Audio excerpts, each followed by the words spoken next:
आज 7 फेब्रुवारी सकाळी 7:30 वाजता मतदान सुरू झालं.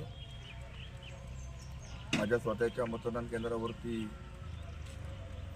पहिलं मत करण्याचं भाग्य मला आज मिळालं. माझ्यासोबत मतदान करण्यासाठी सन्माननीय अशोक सावंत, भाऊ सामंत यांनी सुद्धा मतदान हक्क बजावला. एकंदरीत पाहता मालवण कुडाळ मतदारसंघ असो किंवा सिंधुदुर्ग जिल्हा असो, महायुतीला अतिशय चांगलं पोषक आणि उत्साही वातावरण या जिल्ह्यामध्ये आहे.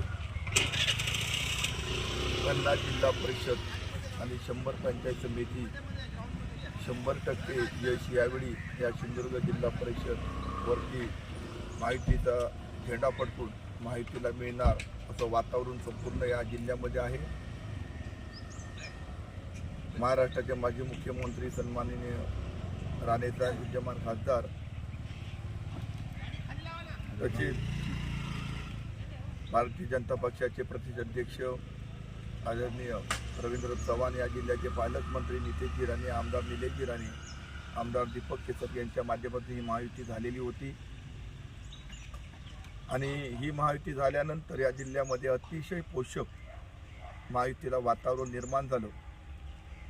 आणि कधी नव्हे ते महाराष्ट्रामध्ये सिंधुदुर्ग जिल्हा परिषदचा रिझल्ट या महायुतीच्या बाजूने 1 नंबरचा रिझल्ट लागेल.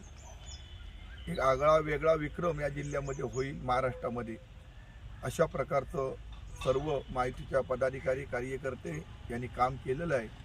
तर माझी खात्री आहे की 50 जिल्हा परिषदवरती 50 जिल्हा परिषद सीटवरती आमचा झेंडा फडकेल, पण 100 पंचायत समिती सीटवरती आमचाच झेंडा फडकेल.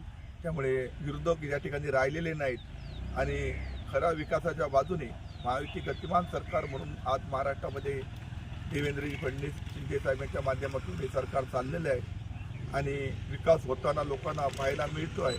त्यामुळे विकासाच्या बाजूने महायुतीला मतदान मोठ्या संख्येने या जिल्ह्यातील मतदार करतील असा माझा विश्वास.